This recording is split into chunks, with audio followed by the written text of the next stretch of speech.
Okay, so as you can see here, we're looking at the Western Conference standings, and it's a logjam all the way from the first place all the way down to the 10th seed. It's the 10th seed Golden State. There's only 9 games out. Obviously, I'm not saying that Golden State has a chance at knocking off the Utah Jazz and every other team in the West to get up to first place. I'm just saying that it's a very competitive conference this year, and you can see that there's not a lot of teams, or one or two teams. Usually, you'll see some will pull away from the pack, but that's just not happening this year. It's very close, and I hope it remains that way for the rest of the year. It's always good to have a competitive playoff race. And with it being a shorter season with only 72 games, it's going to be that much more entertaining and that much closer with the teams and the records, and it's going to be interesting to see how it all plays out. But today, what I want to talk about was the top two teams right now, which are the Jazz and the Suns. By far the most surprising teams in the West. I don't think anyone would be sitting here saying that at the All-Star break they thought that the Jazz and the Suns would be in the top two spots. So yeah, I kind of just want to talk about the Jazz and the Suns today, and talk about which team has the better chance of winning the Western Conference. I'm going to start by talking about the Suns. And I really liked the move they did in the offseason when they picked up Chris Paul. Ricky Rubio is a good player. He's a good veteran point guard. But Chris Paul is just an upgrade on him in every way, I think. Not taking anything away from Ricky Rubio, but even at Chris Paul's age, I would want to have him on my team over Ricky Rubio. And it showed. He's definitely shown some veteran leadership and things like that. His assists were never a problem early on. He wasn't getting his points early on. He was struggling a bit scoring, but he was regularly getting those double-digit assist games. And now, as you can see, Chris Paul is definitely rounded into form, and he's definitely comfortable running the point on this team now. Same with Devin Booker. Obviously, I'm not saying that 22, 23 points a game is low, but he was averaging that at the beginning of the year, and he was actually my pick to win the scoring title this year. So that's not going to happen, but you can already see that he's creeping up his average there to 25 a game, and I wouldn't be surprised if he finishes off the year at like 27 or something like that. So you know what you're going to get from Booker. He's a walking bucket, and you know that this backcourt is, if not the best backcourt in the West, definitely in the top two. And another player that's been a very pleasant surprise for them is Mikal Bridges. It doesn't show on the score sheet all the time. He's not putting up 40-point nights and triple-double or things like that. He definitely makes a huge impact on the game for the Suns. He's averaging just under 14 points, but I think anything that he adds offensively, points-wise, is a bonus, because he's just a very, very good defensive player, and he knows his role. And of course, you got the young center, Ayton, the big man there. And his offensive numbers, they're right around where his averages are. He's at 14.4 points and 11 rebounds. But his defense has improved a lot. He was, they throw around the term defensive liability a lot. I wouldn't say he was that bad, but he definitely, but you can definitely look and say, okay, oh yeah, his defense is not as good as his offense. And this year, that gap has closed a bit. He's put in the effort on defense. The Suns are definitely going to need to have Ayton on the defensive end if they're going to have any chance at getting out of the Western Conference. He's going to need to take on Anthony Davis when they inevitably face the Lakers. Now, I know we're talking about two teams here, the Sun and the Jazz, and just depending on how the seeding goes and everything like that, one of those two teams might not actually face the Lakers. One of them is going to have to face them in the second round. You know what I mean? If the season were to end this way and these were the rankings, then obviously the Suns would be playing the Lakers in the second round. And then potentially the Jazz might not even have to face the Lakers. It could be Suns, Jazz in the Western Conference Finals. And vice versa. Let's say the Suns finish first and the Jazz finish second. Well, then the Lakers and the Jazz are going to be playing in the second round. And the Suns have that potential of not facing the Lakers. There is that possibility that either of these teams can get out of the West without having to face the Lakers. That's definitely something that you're going to have a game plan for, is if you do match up with the Lakers, you're going to have to take on Anthony Davis. And that's going to be a little bit of a problem with the Suns here, because the power forward position has been a void right now for them. Same with the Jazz. I'll get into that in a second. But the power forward position here, you can see, hasn't been a very consistent spot. Player that's been getting the most starts right now is Jay Crowder, but that's the thing, and it's going to be in a series with the Lakers. Jay Crowder is your best defensive option against LeBron, so you're not really going to be putting him against AD. Booker, Paul, and Ayton are 100% going to be starting. Now, in a series against the Lakers, you might have to put Jay Crowder in over Bridges just to have that matchup against LeBron. As I said, Bridges has been playing great, but Crowder is just a better defensive matchup for LeBron. And then Ayton is going to have to take the entire load against AD. Now, Frank Kaminsky has size. He's over 7 feet. You can see that he's gotten a couple starts this year. He's got 12 starts. And he's a decent player, you know what I mean? He's acceptable, but I wouldn't want to be starting him, and I wouldn't really want him to be having major minutes in a playoff series. But that's just that's another option you can have if Ayton's coming into foul trouble or something like that, or is just not able to handle AD on the defensive end. Then they're going to have to try and to find ways to help out. Worst case scenario, say Ayton gets in early foul trouble, you're going to have Kaminsky or Cameron Johnson out there trying to stop AD. And if you pull off Crowder and go on AD, well, then that's just going to leave James open. So there's quite a few matchup problems that I foresee with the Lakers, with the Suns here. I'm not saying that it can't be done. They can find a way. Maybe Ayton can really, really step up his presence on the defensive end, and they can find some good spots where Crowder can come in and double team or things like that. But they're going to have to really, really focus on their defensive planning and play it to a T and play perfect defense just to have a chance at beating the Lakers. Because if AD is fully healthy, he's going to give this team, headaches. I'm not saying it's impossible that the Suns can beat the Lakers with a fully healthy AD, but they can. It's going to be tough. You know what I mean? They're going to have to set up a defensive game plan and stick to it, and just hope that Ayton doesn't get into foul trouble. But yeah, it's basically the Lakers that I see the Suns having headaches with. So yeah, the Lakers is where I see, the biggest hole in the Suns' chance at trying to win the West. I do like the way they match up against basically, every other Western Conference team. I would be taking, I would say the Suns have a very good chance at beating them. But the Lakers, as I said, the AD is going to be a problem for every team. The Suns are no exception. So it'll be interesting to see if the Suns end up meeting them in the playoffs and how that plays out. So there's a quick little look at the second seed Suns there. You can see they have a pretty good roster. And for the most part, they've been going with Chris Paul at the guard, Devin Booker at the 2, Miles Bridges at small forward. Power forward's been a bit of a revolving door for the Suns this year. They've had Crowder playing minutes there, Kaminsky and Johnson. Saric hasn't had any starts, but he's gotten some minutes at power forward as well. Yeah, power forward's a bit of a hole in the lineup there. And then finishing off with Ayton at the 5. That's the starting 5 that they've been running with the majority of the year. And as I said, I like them as a team. They're enjoyable to watch. They're one of my favorite League Pass teams to watch.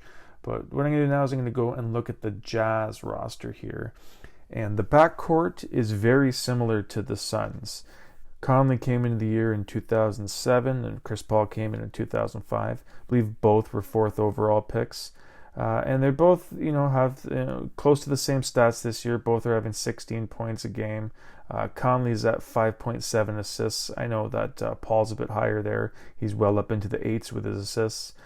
But they, as I said, they do have very similar backcourts, not only with the point guard, but with the shooting guard. Booker is a rising superstar in this league, averaging 25.2 points. And Donovan Mitchell, he's been knocking on the door of being a superstar for a couple of years now. He's right at that 25-point-a-game mark. So, you take the good with the bad. The backcourts on both the Suns and the Jazz are incredible, but both have holes at the power forward position. And again, if we're looking at going against Anthony Davis, and you look at the player that's been getting the majority of starts at power forward for the Jazz, it's Royce O'Neal. And don't get me wrong, he could make an all-defensive team this year, but Royce O'Neal is a power forward, and he's 6'4", 226 pounds. I'm sorry, that's not going to stop Anthony Davis. Anthony Davis is going to truck through Royce O'Neal in the post. There's no way that they're going to leave Royce O'Neal alone with Anthony Davis down low. He's just going to get, ripped apart. So I don't know if there's anything in the trade deadline that can boost that power forward spot, because if not, then they're going to have to rely on Rudy Gobert taking down Anthony Davis. And, he's up to it. He's one of the best defensive players in the league. He's always in the defensive player of the year conversation. Gobert is definitely at the task of taking on Anthony Davis. But that's the thing. He's going to be working every single possession. They're going to be going at him. And if he gets in foul trouble, that's it. They got Derek Favors coming off the bench, but he's not going to fare much better against AD. So, it's going to be tough having Rudy Gobert basically take the entire load of AD defensive possessions, because there's not really another player here that I see on their roster that has a chance at slowing down AD. So don't get me wrong, it's good that their one and only option is an elite defensive player like Rudy Gobert, but that's just something that you're going to have to keep in mind, is he's walking a very tight rope, and there might be some possessions where he's just going to do a little bullfighter ole and let AD get to the basket because he doesn't want to risk picking up his fourth foul early in the third quarter or something like that. That's definitely something you're going to have to keep an eye on with both of these teams facing the Lakers, is the Anthony Davis problem. And I do think that the Jazz match up slightly better on this end with AD. So I would give the Jazz the slight edge, but still I would give AD the edge over both of those teams. So I do like the Jazz's second unit, especially Jordan Clarkson. He's definitely right now, I think he's the top pick for Sixth Man of the Year, and it shows. He's played 36 games and started 0. He's strictly coming off the bench, kind of like in that Lou Williams role that he has with the Clippers. And he's got the greenest of green lights, let's just say that. Yeah, Jordan is the definition of like a ball-stopping volume shooter, but it's working. You know what I mean? It's he's getting 26 points off. He's getting 26 minutes off the bench, almost getting 18 points a game. I'm not saying Jordan Clarkson is selfish. I'm just saying that's his role in the second unit. They look at Jordan and say, okay, green light, here you go. Create your own shot. Create your own offense. When we have a play drawn up for you, do your thing. But he's not, sitting in a corner sulking because he doesn't have the ball, because the play they have called is for, Ingles and Gobert. He's, running off ball, trying to get open in case the play falls apart and they need to find a wide open Clarkson in the corner or something like that. So he's definitely not taking plays off when the ball's not running through him. He's not being selfish or anything like that. But when he has the ball, you're going to be lucky if you get a pass back, Starting small forward has been Bogdanovic, and he's basically just a scorer. And Bogdanovic is a decent defender, you know what I mean? You're going to get 16 points a game from him, but not much else. He's almost accidentally averaging 4 rebounds a game, and he's not even averaging 2 assists a game. So Bogdanovic isn't exactly creating a lot of offense for the Jazz, but that's not his role. That's what they have Mitchell and Conley for. So Bogdanovic can just set little pick and pops with them, and get his 3-point shots off and get his points. So I kind of went over the which team would have the better chance of knocking off the Lakers in the playoffs. And like I said, I do give the nod slightly to the Jazz. Anthony Davis is going to be a huge problem for both teams, but I think with Rudy Gobert, he's the top defender to try and stop him. I think that gives them the deciding vote in the team that has the best chance, even though I think AD has the upper hand on both of these teams. But now with the Lakers out of the way, let's just say that the Jazz and the Heat end up facing each other in the Western Conference Finals. I'm going to see which team I think will come out of that series. And like I said before, with the backcourt, it's kind of a wash, you know what I mean? You're not really going to be seeing too much of a distinct advantage on either side. Both teams have the older veteran point guard with the young superstar shooting guard, and they're all sitting right around the same stats. Now, just like with AD, Gobert is going to be given a big problem to Ayton. Ayton has had a good year. A lot of his improvement has come on the defensive end. But his offense, I'm not saying that it's plateaued or it's regressed or anything like that. But he hasn't really seemed to have taken a huge jump on the offensive side. Now, with as close in comparison with the point guards and the shooting guards are between these two teams, that's how far apart the small forwards are. Bogdanovic and Bridges have nothing alike in their playing styles. Bridges is all over the place, always moving, just trying to create whatever. He's just on the move, big motor guy. Bogdanovic isn't as slow as, say, like a Kyle Anderson, but he definitely kind of looks like he's moving in molasses sometimes. Him and Joe Ingles, they kind of have that sludge foot movement. Bridges is a small, quick, wiry guy. He runs all over the court. He's kind of all over the place, running off ball, this and that. It's going to take a lot for Bogdanovic to try and keep up with him. And there's not really going to be a lot of good switches where it's like, okay, Bogdanovic is going to get switched off onto Booker instead of Bridges. Well, that's no better, you know what I mean? You kind of would rather have him stay on Bridges. But I can definitely see Bridges burning Bogdanovic, just running him off a bunch of off-ball screens and things like that. In the power forward spot, I'm just by default going to give it to Royce O'Neal, just because he's been such a good player. Like I said, he will probably get onto one of the all defensive teams this year. He's been that good. And yeah, like I said when I was talking about how the Suns are going to have a problem guarding AD because of the power forward position, I still think the same thing here with the Jazz. And that's saying a lot, because the power forward position for the Jazz is being played by a player that's probably more suited to being like a shooting guard or a small forward. As I said, Royce O'Neal is only 6'4", but there is a possibility that the Lakers get knocked off by one of these two teams in the Western Conference semifinals, and then it's the Suns and the Jazz facing each other in the Western Finals. In that case, like I said, with the guards being relatively the same, you got the veteran point guard in Conley and Paul. You got the young superstar shooting guard with Mitchell and Booker. At the center spot, I got to give it to Gobert. I did say, Ayton has improved quite a bit on the defensive end this year, but as far as the offense goes, I'm not saying that he's regressed or anything like that, but it's a little bit of a plateau. He hasn't made that jump up to like 17 or 18 points a game, or up to 15 rebounds, but he is getting there. He is having a good year, but overall in this series, I think that Gobert would do a good job shutting him down.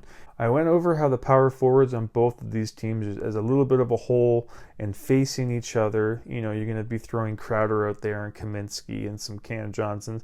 I would still kind of take Royce O'Neal in that matchup, even though he's not a power forward at all. He's probably more suited to shooting guard or small forward at 6'4". But he's one of the best defensive players in the league this year. He's going to be in an all-defensive team. But just his work ethic and the tenacity on the defensive end will make up for the little bit of inches that he might be giving up to some taller players. I don't think that'll be too much of a problem. So I'll take O'Neal with the power forward, but I'm going to be going with Mikal Bridges with the shooting forward matchup. Bogdanovic, he's a little bit slow, a little bit sluggish. It looks like he's not the greatest defensive player. And as I said before, you're basically just getting a spot up three shooter. He's not creating a lot of offense for other players. He's not creating his own shot either. You know what I mean? He's not running off ball a lot. He's basically doing some screen pick and pops, or just kind of hanging out in the corner if a play breaks down. Bridges is more of a creator. He can create his own shot, create his own offense. And if there's nothing going on, he'll run around, get himself open. He doesn't take a play off. So yeah, I would definitely take Bridges in that matchup. But if I had to make a decision, if those were the two teams that were in the Western Conference Finals, the Suns and the Jazz, and you're asking me to make a decision on who I think would win, I would have to say Utah in 6. I think it's just the defense with Gobert and Ayton. I think that's a really big matchup that's going to swing the series. I can see Ayton, being exposed a little bit just for the lack of experience. He's a young player. I think Rudy Gobert might eat him up down low on the defensive end. And I think they might try to get Rudy going on the offensive end, trying to get Ayton into some foul trouble as well. I just see that being a nightmare matchup for Ayton right now in this early part of his career. Just like if he were to have to play a lot of minutes against AD, I think that would be the end of the Suns. It would be a close series, don't get me wrong, with the Jazz and the Lakers. It would be a nice, tight, exciting series, and I could see the Suns, stealing a couple of games against either the Lakers or the Jazz. But I really don't see them beating either team. And with the Jazz against the Suns, like I just said here, I would take the Jazz. But Jazz against the Lakers, I would still, with a fully healthy AD and a fully healthy LeBron, I don't see many teams taking them down. So that is my long-winded roundabout way of saying that I still think the Lakers are going to make it to the finals. But of the two teams, Utah and the Suns, I think that the Jazz have a better chance at making it out of the Western Conference.